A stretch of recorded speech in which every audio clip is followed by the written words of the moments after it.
Understand that your goals, whatever they are affecting you all day long. Your goals affect your handshake, your attitude, how you feel.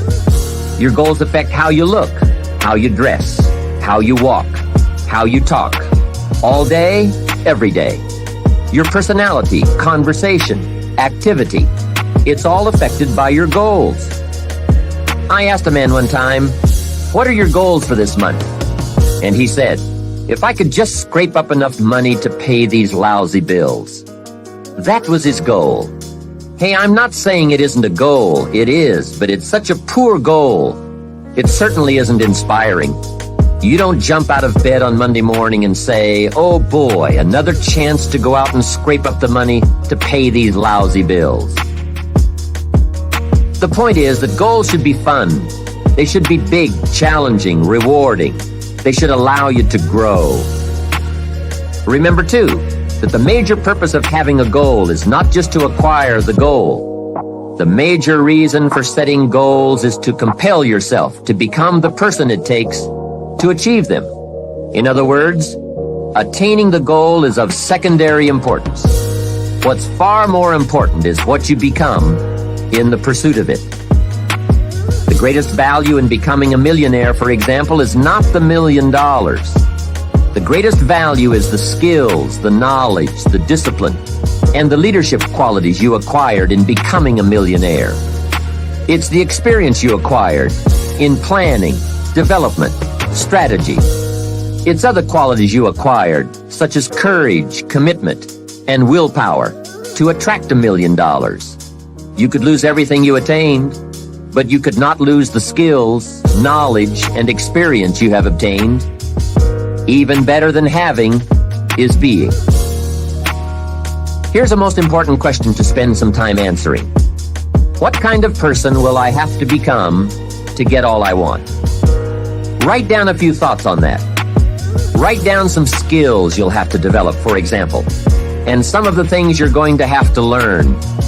Just spend a little time writing a few sentences on this. What kind of person will I have to become to get all I want? The answer to this will give you some personal development goals. Remember that income does not far exceed personal development. All of us have to do this kind of self-examination. I have to look at my own life and say, well, here's what I want, but am I willing to become what it takes to get what I want? If I'm too lazy, if I don't want to learn, read, study, and grow to become that kind of person, then I cannot attract what I want. Now, either I have to change my wants, or I have to change myself. Here are a few more key points I'd like to share with you on goals and designing your future.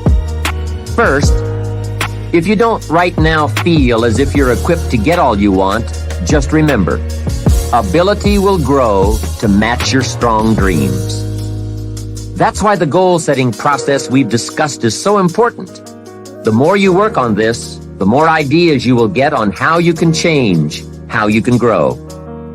I am nowhere near the person I was when I met Mr. Shope 25 years ago. I'm not that person anymore. I've changed. There's nothing you can do about the past, but you can do a great deal about your future. You don't have to be the same person you were yesterday. You can make changes in your life. Absolutely startling changes. In a fairly short period of time. You can make changes you can't even conceive of now, if you give yourself a chance. Your abilities will grow. You have untapped talents and potential that you haven't even reached for yet. And as time goes on, you'll be able to reach deeper and deeper. The first thing you'll know, you'll be able to do things you never thought you could do. You'll be able to handle things you never thought you could handle. You'll have ideas that you've never had before. All of this is sparked by the goal-setting process. When you know what you want, and you want it badly enough, the answers will come to you. I can't tell you why it works. All I know is, it works. Give yourself a chance to become all you can become and to accomplish all you can accomplish. Let me give you a Bible philosophy that teaches how to get whatever you want. Here's what it says. Ask. That's it. Ask. Of all the important skills to learn in life, be sure to include the skill of asking. What does ask mean? Ask means, what do you want? And the complete formula is staggering. It says ask and you will receive. Hey, we ought to look into that. The man says, yes, but you work where I work. By the time you struggle home, it's late. You've got to get a bite to eat, watch a little TV, and get to bed. You can't sit up half the night and ask. And this guy is behind on his bills. He's a good worker, hard worker, sincere, but you've got to do better than work hard and be sincere all of your life. You'll wind up broke and embarrassed. You've got to be better than a good worker. You've got to be a good asker. Let me give you some key points on this asking and receiving, setting goals, asking of life. Here's part of the philosophy that helped me to change. First, asking starts the receiving process. Asking is like pushing a button, and all this machinery starts working, mental and emotional machinery. I don't even know how it works, but I do know it works. There are a lot of things you don't need to know how they work. Just work them. Some people are always studying the roots. Others are picking the fruit. It all depends on what end of it you want in on. So asking is the beginning of receiving. Second, receiving is not the problem. You don't have to work on receiving. It's automatic. So if receiving is not the problem, what is the problem? It's failing to ask. The man says, I see it now. I got up every day this year and hit it hard, but nowhere in my house is there a list of what I want from my life. Can you see? Good worker, poor asker. Third, receiving is like the ocean. There's plenty, especially in this country. It's like an ocean here. Here, success is not in short supply. It isn't rationed, so that when you step up to the window, it's all gone. No. Well, if that's true, what is the problem? Well, the problem is some people go to the ocean with a teaspoon. Have you got the picture? A teaspoon. What I suggest you do in view of the size of the ocean is trade your teaspoon for at least a bucket. And you will look better at the ocean with a bucket. Kids won't make fun of you. Now, here's something else to remember about asking. There are two ways to ask. One is ask with intelligence. It didn't say ask intelligently, but I'm sure it meant that. Don't mumble. You won't get anything by mumbling. Be clear, be specific. Intelligent asking means how high, how long, how much, when, what size, what model, what color. Describe what you want. Define it. Remember, well-defined goals are like magnets. The better you define them, the stronger they pull. And give your goals purpose. Answer both questions. What do I want? That's the object. And the second question, what for? That's purpose. Purpose is stronger than object. What you want is powerful and it will pull. But what you want it for is more powerful. Here's the second way to ask. Ask with faith.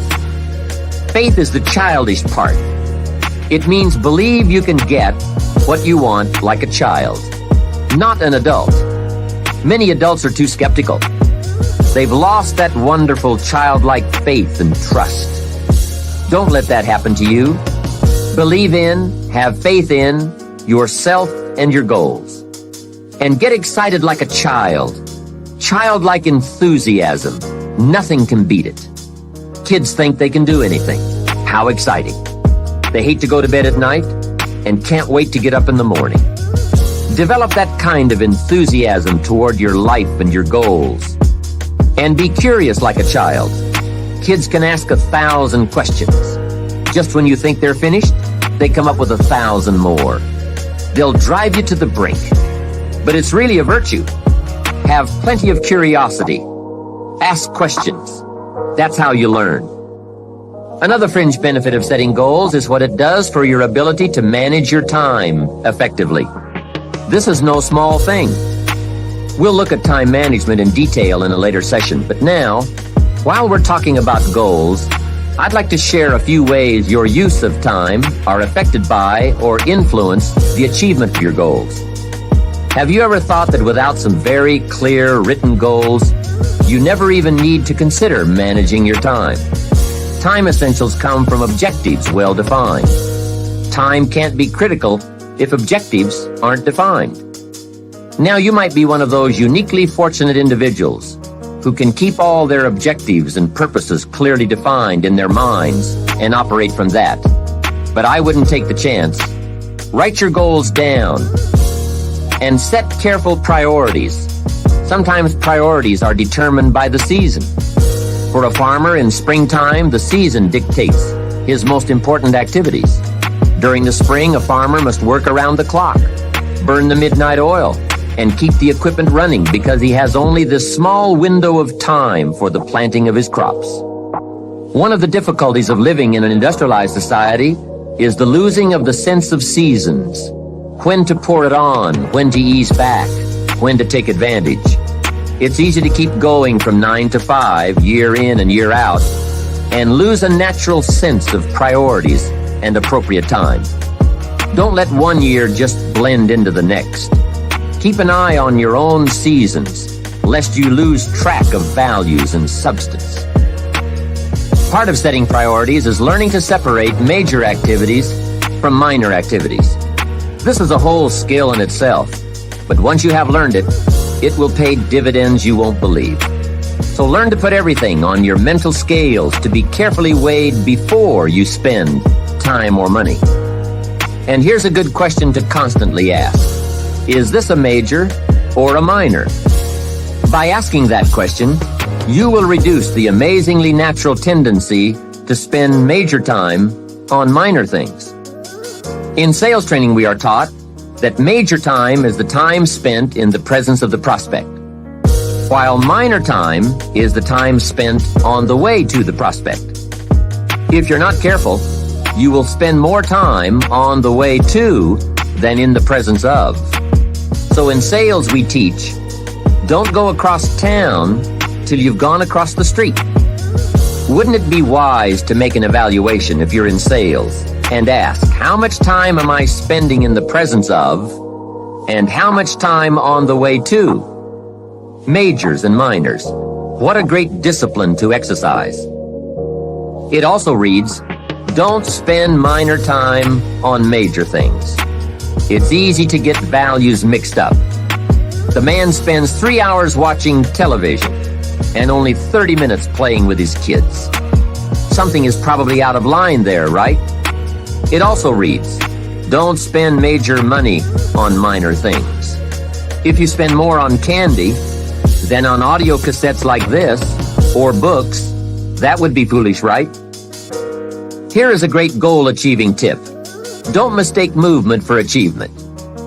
It's possible to be busy all day, come home exhausted, and only then realize that very little of your day consisted of productive activities in the pursuit of your goals. Don't get faked out by being busy. The man says, I've been going hard all day. I've really put in the hours and the effort. But here's the major question. Doing what? It isn't going hard all day that counts. It's the doing what, the value that counts. Another essential is concentration. This is one of those difficult things, especially in a society where there are so many voices asking for our attention. The television voices, the radio voices, your family voices, the friends' voices, social voices, business voices, advertising, commercials. Isn't it amazing? You can turn off the television and the commercials keep running. How do you turn them off in your mind? That is the challenge to be mastered. The best use of time comes from putting plenty of value in it. And concentration means you take that challenge seriously. It's called careful investment for maximum results. Concentration. The big sports stars will tell you the cost of not concentrating.